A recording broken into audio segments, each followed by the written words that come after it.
नमस्कार दोस्तों, आज की कहानी का शीर्षक है सोने के सिक्कों की बरसात। एक बार एक फकीरदास नाम का एक कंजूस व्यक्ति था। उसके पास कई एकड़ जमीन थी। खेती करने के लिए फकीरदास ने कई मजदूरों को रखा हुआ था। वह साहूकारी भी करता था। लोगों को कर्ज देकर फकीरदास उनसे मोटा ब्याज ऐंठता था। उसकी कंजूसी ने भी धन जोड़ने में उसकी काफी मदद की। इस तरह वह गांव का सबसे धनी व्यक्ति बन गया। फकीरदास के लिए सिक्कों की खनखनाहट दुनिया की सबसे मधुर आवाज थी। रात में वह अपने बिस्तर पर काले रंग का एक संदूक लेकर बैठता, जिसमें वह अपने दिन भर की कमाई रखता था। सोने से पहले सारे धन की गिनती करे बिना तो उसे नींद ही नहीं आती थी। फकीरदास के यहाँ एक मजदूर काम करता था। उसका नाम था सुखिया। उसका परिवार फकीरदास से मिलने वाली रोज की मजदूरी पर ही अपना पेट भरता था। लालची फकीरदास जेब से कभी रुपया निकालकर खुश नहीं था। पैसे न खर्च करने के लिए वह बहाना बनाते रहता। एक बार फकीरदास ने सुखिया को कई दिनों की मजदूरी नहीं दी। उसकी पत्नी और 5 बच्चों के भूखे मरने की नौबत आ गई।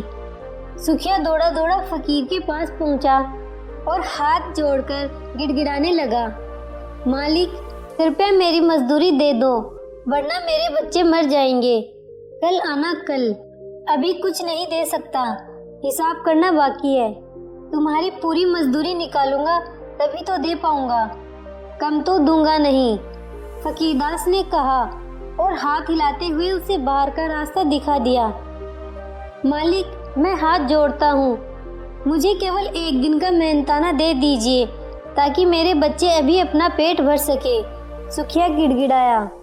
अरे कहाँ न, कल आना, मेरे पास यही काम रह गया है क्या? बंद करो ये रोना धोना, जाओ यहाँ से, कहकर फकीर वहाँ से चला गया। उसके बाद वह सीधे अपने पुराने नौकर के पास जा पहुँचा और बोला, मुझे पता चला है कि कुछ जंगली सुअर मेरी फसल को खराब कर रहे हैं। खेतों की निगरानी के लिए मुझे आज रात जंगल जाना होगा। मालिक, किसी को साथ ले जाना, रात में अकेले जाना ठीक नहीं। मूर्ख हो तुम, किसी को साथ ले गया तो उसे मेहनताना नहीं देना पड़ेगा। चिंता मत करो, मैं किसी ऊंचे से पेड़ पर मचान बनाकर बैठूंगा। आधी रात हो चुकी थी। फकीरदास बरगद के पेड़ पर बनाई हुई मचान पर बैठा था। खूब अंधेरा था और तरह तरह के जीवों की आवाजें आ रही थी। फकीर ने देखा कि बरगद के पेड़ के नीचे एक और अचानक हल्का सा प्रकाश बिखरने लगा।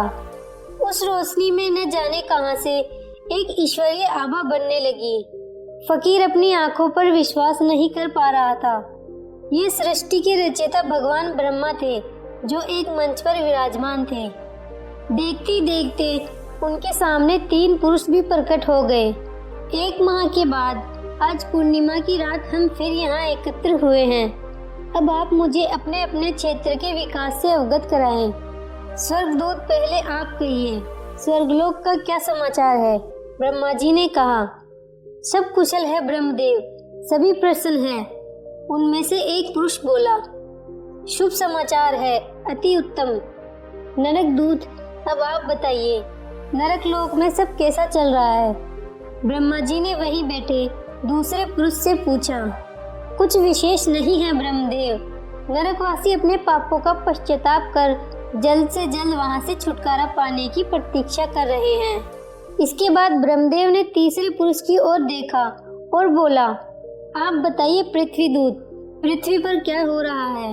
हे देव, पृथ्वी के अधिकांश भागों पर लोग आनंदमय जीवन व्यतीत कर रहे हैं। बस नजदीक के गांव में एक गंभीर समस्या खड़ी है। वह गांव फकीरदास नाम के एक निर्दयी व्यक्ति के दुर्व्यवहार और कुकर्मों से प्रताड़ित है। अब उसके यहाँ काम करने वाले मजदूर सुखिया को ही ले लीजिए। 1 सप्ताह हो चुका है। लालची फकीर ने अब तक सुखिया को उसका मेहनताना नहीं दिया है। उसका परिवार भूख से तड़प रहा है। पृथ्वी दूत, यह तो बहुत दुखद है। तुम यह थैला लो, इसमें सोने के सिक्के भरे हैं। कल रात को इन सिक्कों को सुखिया की झोपड़ी की छत से बरसा देना। ये सिक्के उस निर्धन श्रमिक की हर जरूरत को पूरा करेंगे। इन शब्दों के साथ ब्रह्मदेव ने पृथ्वी दूत को एक थैला थमा दिया। कुछ ही पलों में सब अंतर्ध्यान हो गए और वहीं अंधेरा छा गया। फकीरदास घर की ओर दौड़ पड़ा। सुबह सुबह उसने सुखिया को बुलवा भेजा। सुखिया, मुझे क्षमा करो, कल मैंने तुम्हारी एक न सुनी।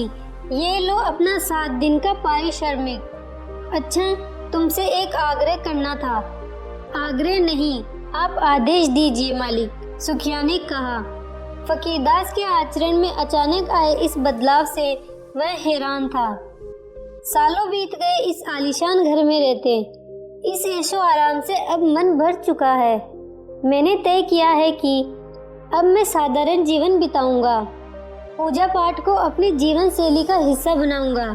एक काम करो, तुम मेरे घर में रह लो और मैं तुम्हारी झोपड़ी को अपना घर बना लेता हूँ। लेकिन मालिक, एक गरीब की झोपड़ी में आप कैसे रह पाएंगे? मेरी चिंता मत करो भाई, प्रभु नाम भजूंगा और रह लूंगा। मुख खड़ा सुखिया मालिक से कुछ न कह सका। कुछ ही देर में फकीरदास सुखिया के घर पहुंच गया और सुखिया अपने परिवार को लेकर फकीरदास के शानदार मकान में। फकीरदास बड़ी बेसब्री से रात का इंतजार करने लगा। पृथ्वी दूत की प्रतीक्षा किए बिना ही फकीरदास झोपड़ी की छत पर चढ़ गया और छप्पर में एक बड़ा सा छेद कर दिया। अब पृथ्वी दूत को सिक्के गिराने में परेशानी नहीं होगी, उसने सोचा। समय बीतता गया, सुबह हो गई, लेकिन ब्रह्मा जी की दूत या सोने के सिक्कों की कोई खबर नहीं थी। पृथ्वी दूत व्यस्त होंगे। सभी धरतीवासियों का दायित्व सिर्फ उन पर जो है। हो सकता है सुखिया के लिए वे समय नहीं निकाल पाए हो, फकीर ने सोचा। फकीरदास हर रात पृथ्वी दूत का इंतजार करने लगा। उसे उम्मीद थी कि झोपड़ी में एक न एक दिन सोने के सिक्कों की बरसात जरूर होगी और वह सबसे धनवान बनेगा। ऐसा करते करते अगली पूर्णिमा आ गई। देवताओं की बातचीत सुनने फकीरदास दोबारा जाकर मचान पर बैठ गया। आखिर पृथ्वी दूत ने ब्रह्मा जी के निर्देशों का पालन क्यों नहीं किया? आधी रात के बाद ब्रह्मा जी तीनों दूतों के साथ प्रकट हुए। स्वर्ग और नरक की जानकारी लेने के बाद ब्रह्मा जी ने पृथ्वी दूत से पूछा, पृथ्वी दूत, क्या तुमने सुखिया के घर सोने के सिक्के पहुंचा दिए? क्षमा कीजिए ब्रह्मदेव, आपके आदेश का पालन करने के लिए मैं कई बार सुखिया की झोपड़ी पर गया, लेकिन मैंने जब नीचे झांका तो मैंने देखा कि वहां सुखिया नहीं, फकीरदास बैठा है और वह ऊपर ही नजर गड़ाए हुए है। मैं अदृश्य था, इसलिए उसे दिखाई नहीं दिया। सुखिया की झोपड़ी में फकीरदास, तो सुखिया कहाँ है? ब्रह्मा जी ने पूछा। मैं दुविधा में पड़ गया ब्रह्मदेव। इसके बाद मैंने सुखिया को ढूंढा। आपको आश्चर्य होगा ब्रह्मदेव, सुखिया फकीर के घर में रह रहा है। अच्छा, तो यह बात है। फकीरदास को हमारी योजना की जानकारी मिल गई है, तभी उसने सोने के सिक्कों के लालच में सुखिया को अपने घर में भेज दिया और स्वयं दिनहीन झोपड़ी में डेरा जमाए हुए है। फकीरदास स्वयं को बहुत चतुर समझता है, लेकिन तुम्हारी समझदारी की प्रशंसा करनी होगी पृथ्वी दूत। यह बताओ सुखिया का क्या हाल है? हे ब्रह्मदेव, सुखिया आरामदायक जीवन व्यतीत कर रहा है। फकीरदास के पूरे मकान में अकेले न रहकर वह अपने परिवार के साथ केवल एक ही कक्ष में रह रहा है। शेष बचे कमरों में सुखिया ने कुछ बेघर परिवारों को आश्रय दे दिया है। फकीर के इस भव्य महल में एक विशाल बगीचा है जो अब तक खाली पड़ा था। सुखिया ने इसमें सब्जियां लगाई थी, जिसे बेचकर वह अपने परिवार का भरण पोषण करता है।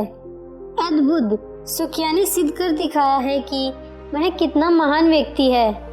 वह मिल बांटकर खाना जानता है। दूसरी ओर वह लालची और क्रूर फकीरदास है, जो अपने स्वार्थ के लिए किसी भी हद तक जा सकता है। उसके जैसे मनुष्य की रचना कर मुझे लज्जा आती है, ब्रह्मदेव ने कहा। इतना सुनने की देर थी कि मचान पर बैठा फकीरदास पश्चाताप से भर गया। वह तुरंत मचान से उतरा और ब्रह्मा जी के चरणों में गिरकर बोला, हे ब्रह्मदेव, मैं ही हूँ वह नीच मनुष्य फकीर। क्षमा करो ब्रह्मदेव, क्षमा करो। मैंने बहुत पाप किए हैं। सुखिया के परोपकार ने मेरी आंखें खोल दी।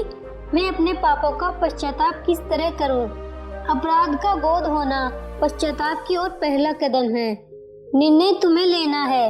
इतना ही कहकर ब्रह्मा जी तीनों दूतों के साथ अंतर्ध्यान हो गए। फकीरदास झोपड़ी में लौट आया और गहरी सोच में डूब गया। अगले दिन उसने अपना सारा धन निर्धनों में बांट दिया और सदा के लिए गांव छोड़कर पुरुषोत्तम क्षेत्र के लिए निकल पड़ा। फकीरदास ने अपना शेष जीवन भगवान जगन्नाथ के चरणों में बिताया। आपको ये कहानी कैसी लगी नीचे कमेंट करके हमें जरूर बताइएगा। अगर आपको ये कहानी पसंद आई हो तो अपने दोस्तों के साथ जरूर शेयर करें और ऐसी ही प्यारी कहानियाँ सुनने के लिए हमारे YouTube चैनल को सब्सक्राइब करें। धन्यवाद।